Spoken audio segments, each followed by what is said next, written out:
Hey everybody, Locke family, happy Juneteenth. I am Jonathan Allen, co-founder and director of development for Leadership Brainery. Hello everyone, I'm Derek Young, co-founder and executive director here at Leadership Brainery. I want to thank you all at Locke for your support of Leadership Brainery over the last few years. We're so grateful that you're on this path with us to increase access to master's and doctoral degrees for underrepresented communities. And we're excited to be sharing this moment of Juneteenth with you all to really educate you all around the holiday and share ways that we can pour back into the Black community. So let's dive straight in. We're going to unpack Juneteenth together, share screen. And as you are going through this presentation, we ask that first of all, that you remove all distractions so that you can really take advantage and digest what we are covering today. And so you can put yourself in a position to act on the information that you're gaining today as well. So let's unpack Juneteenth a bit. Awesome. So I hope you all can see our screen here. The topic of this conversation, as Jonathan just mentioned, is unpacking Juneteenth with Leadership Brainery. And so to begin, we'll start off first by talking a little bit about Leadership Brainery. And our mission, as we've mentioned, is to address inequitable access to master's and doctoral degrees and workforce leadership opportunities for underrepresented talent. And that includes people of color, individuals from lower socioeconomic status, and LGBTQ+ individuals. So happy Pride as well.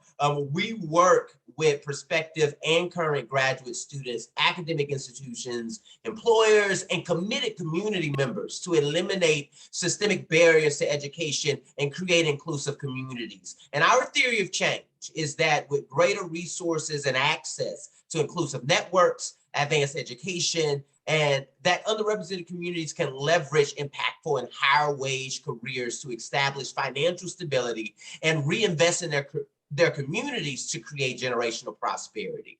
That is the mission of Leadership Brainery. That is our theory of change. And we are so grateful to have Locke on this journey with us on moving this mission forward. And hopefully, even with this presentation today about Juneteenth, your passion and commitment to equity will be reinvigorated, ignited, going to a whole new level.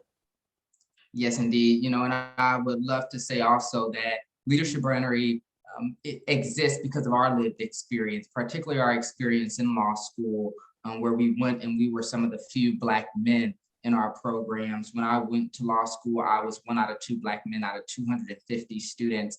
And we know if we really want to close wealth gaps, if we really want to increase diversity in the legal industry, so we can ensure more equity, so we can ensure more justice, this is the work that we have to do.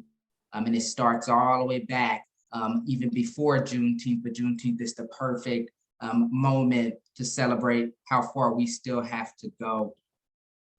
And so just really quickly, what you should expect to get out of this presentation are some essential terms and definition for those committed to racial equity, a greater understanding of Juneteenth, and also how to ensure we can collectively pursue the ongoing urgent quest for Black freedom and prosperity in the United States. And just to set the tone here, we really want to ensure there are some key definitions that you are aware of, and these definitions are framed in the way that we articulate them here at Leadership Brainery. So I want to start off with 2 main ones that have really set the stage of where we are as a country in the United States, and that is white supremacy and racism. And so you will see on the screen that white supremacy defined is a false narrative that fosters a political, economic, and cultural system in which white people overwhelmingly control power and material resources. That stems all the way from what we see in our marketing material when we center white faces, all the way into our corporate spaces where we only give access to white spaces. And we really need to ensure that more folks can see themselves in these roles, see themselves in the marketing that we present, to really ensure that everyone knows that they have political, economic, and cultural power in our country, and definitely the capacity to gain it. Also racism, the ability to give or withhold social benefits, facilities, services, opportunities from someone who is entitled to them and is denied on the basis of race, color, or national origin. This is extremely important when it comes to racism, thinking about it on a systemic level in terms of who has the ability to give or withhold certain opportunities from into certain communities. And so where do we need to go as a country? We need racial equity. We need to be anti-racist. And so what do I mean when I say racial equity? We need to have a commitment to dismantle systems and policies that perpetuate racism and provide the adequate infrastructures and resources for historically marginalized communities to equally survive and thrive. And it's Juneteenth, so we just need to be frank in what we mean when we talk about racial equity. And that means that we have to overinvest in our communities who have been oppressed and marginalized for far too long. A lot of times people feel like that is unfair to give more to Black communities at a time when we are ensuring that equity and equality are the priorities in our country. But Black communities are so far behind that we need to make sure that they can catch up. And that's where racial equity comes in place. And that really starts with an anti-racist, anti-racism mindset. And so that is an active and never-ending commitment of identifying and eliminating racism by intentionally challenging and changing oppressive thoughts, systems, organizational structures, policies, and practices so that power is redistributed and shared equitably. And this is so key that we all operate from an anti-racist mindset because of systemic racism, many of us do operate in a very racist mindset when we do not even realize it. And so everything that we do, whether that is reading a case, whether that is recruiting, whether that is creating marketing materials, we need to be thinking about how are we perpetuating racist systems and how can we ensure that everything we do are dismantling racist systems. And so it's really important that we have just a greater understanding of the timeline that these disparities and inequities have come in our country. And so often, we look at enslavement as so far ago and not realizing how close it is to our current state and how far we have to go. And so this timeline just gives you a picture that in 1619, all the way up into 1865, we had slavery, chattel slavery in our country in the United States and beyond. But that was 246 years of chattel slavery, of Black Americans being chained and forced to work with no pay, their families being destroyed and separated, only to go into segregation for another 90 years, all the way up into 1954, which many of our parents, grandparents were born at this time, born before this time, in these same mindsets, these same systems that were in place. Many of them are still there, only from the 50s until now, for us to see a huge increase in mass incarceration of Black individuals and Black people being disproportionately imprisoned for unjust reasons. Many of the times, we now have more people and Black people in prison than we had when we had enslavement in our country. And so it's another form of slavery just behind doors that we must address. And so when we look at having nearly 250 years of slavery, but only about 150 years of not fully freedom, that means we still have a long way to go for we to reach true freedom and liberation in our country. And it is not the time to take our foot off the gas. And so let's talk a bit about Juneteenth. Juneteenth is a very special holiday. In fact, the oldest nationally celebrated commemoration of the ending of slavery in the United States. I am originally from Texas, small town called Locke, Texas is where I was born and grew up celebrating Juneteenth all of my life as well as my parents and grandparents also. And in fact, learned that the founder of Lufkin was a gentleman who had served on the Galveston City Council. And why is that important? Because the Emancipation Proclamation, which had become official January 1st, 1863, had little impact on Texans due to the minimal number of Union troops to enforce the new executive order. And so when the Emancipation Proclamation was created and signed, at this time, folk in Texas still was not privy, aware, knowledgeable of their freedom, of their liberation, and thereby still operated under slavery. And it took nearly 2.5 years, June 19, 1865, for Union soldiers to land in Galveston, Texas, with news that the war had ended and that those who were enslaved were now free. And so this became a moment of commemoration and celebration for Black folk in Texas, particularly to celebrate their liberation. And at this time, it was with the surrender of General Lee in April of 1865 and the arrival of the General Granger's regiment that the forces were finally strong enough to influence and overcome the resistance that they were experiencing. So let's pause and really reflect on the extent to which Juneteenth is not only a celebration of freedom and liberation, but in fact of overcoming the resistance to Black African-American folks' liberation in this country.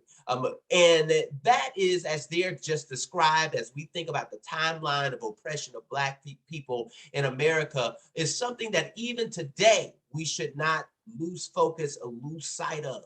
We must continue to have our minds really wrapped around the extent to which Black people in this country are still experiencing resistance to their liberation, resistance to them experiencing prosperity in this country. And so let's take a moment. I want to show you this video that we think would be really helpful for giving you even more context, even more historical context. So let's dive in a little deeper. Awesome. Thank you so much, Jonathan. So I am going to share a video here on why all Americans should honor Juneteenth.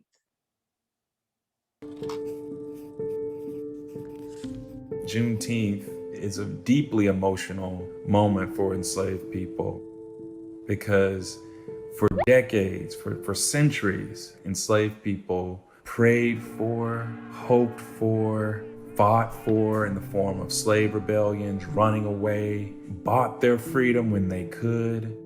And if you read slave narratives, if you listen to spirituals from the era of slavery, you know that enslaved people longed for freedom.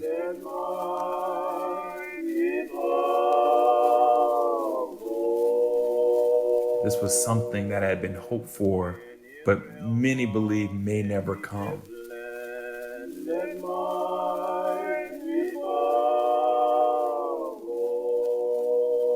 Well, the motto is from us to give thee $40 a month in fed. Well, lots of the boys say they ain't want it. They rather go free, you know. Being able to go wherever they wanted, being able to wonder about. For enslaved people, it was an expression of their freedom. Well, Matt Porter was the one that long Miss Porter, one of our white folks in neighbor. She come along, we all sitting on the fence, and the colored soldier come along and asked her did she want to go with him. And she said yes, she mounted one of them horses. She went on with them. I never did see her and hear tell of her no more. When I think about Juneteenth, I think about it in the context of Emancipation Day celebrations that began January 1, 1863. They took on a whole new meaning when slavery was formally abolished after 1865. You would have had African-American veterans who fought in the Civil War be prominent in these celebrations, dressed in their military garb, speeches from enslaved people, the most prominent Black politicians singing of hymns, spirituals, discussions of registering to vote. Enslaved people celebrating in public their newfound freedom was an act of resistance. Because we have to remember, slavery came to an end after a 4 years bloody civil war. Still the bloodiest conflict in American history. Many people in the South and in the nation who did not want to see slavery abolished fought tooth and nail to block the 13th Amendment.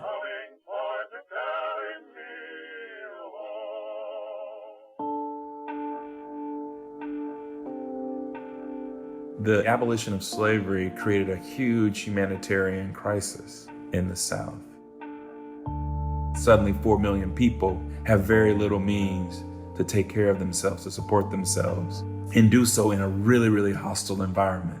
So the military was necessary to make sure that enslaved people got the food, the medicine, the shelter that they needed in order to survive.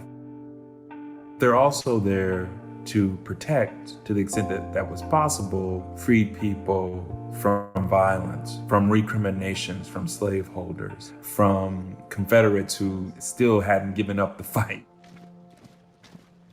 And I remember when the Yankees stopped here, and the Yankees stopped back on the corner of Square, and they prosecuting people, you know. We go to the ground team, and they take them, hang them over the slum. That's the punishment they got. Next time you see, they come a whole troop of Yankees, all riding horses, big guns hanging on them. And I said, Mama, where are they going? They're all going home now. When the last federal troops leave the South, it's a signal to Southerners. The federal government wasn't going to put its might into ensuring the civil rights of Black people would be observed. You have 20, 30 years later, Black people being lynched in public, and there isn't a federal anti-lynching law to protect them. In most communities in America, there's a history of lynching and racial violence, and very few communities have marked that, commemorated that. Every decade since the end of slavery, Black people have been more educated, accrued more wealth, more status in American society. Every decade since 1865. But there's been one constant, and that constant is the presence of random. So we're going to stop there and encourage you to watch the rest of the video on your own, but we want to get back to the presentation, and we hope that you did just learn a little bit more about Juneteenth, and that after this moment of us talking, that you spend time with each other as a firm and really reflect on the things that you just heard and that video articulated to you. And so as the video was ending, they were discussing the progress of Black people that we've made over the years. And we know that there's been some great progress, but we still have a long way to go. And so do we still have an issue in the United States when it comes to race and racism and the progression of Black people? Yes, we do. And we have a huge wealth and opportunity gap that still exists. As many of you may know, according to the American Bar Association, out of the 1.3 million resident active attorneys in the United States, less than 5% of them are Black or African American. That is a huge disparity, and we must do everything that we can to ensure that we get more leaders at the table at our law firms who can advocate and who can represent for the communities, like the Black communities, with their backs all the way against the wall. I mean, that's exactly the work that we're doing here at Leadership Brainery to ensure that we can even increase the number of Black students in law schools so that law firms can have many more people in the pipeline, not only for their associate positions, but also their partners. You'll see on this next bullet, the number of Black partners increased only slightly in 2021, rising from 2.1 to 2.2. Only 2% of all partners at law firms in the United States are Black. That is a leadership issue. If we want to increase equity, if we want to ensure that Black people can have prosperous lives, that our families can thrive, that our children can be anything that we put our minds to be, we have to ensure that we're creating more pathways for career mobility, especially into leadership roles, which make a lot of decisions that impact all of us, especially those on the ground. And lastly, all of that really funnels into income. According to the United States Federal Reserve, in 2019, the median wealth of Black households was $24,000 compared to $189,000 for white households. This is an issue.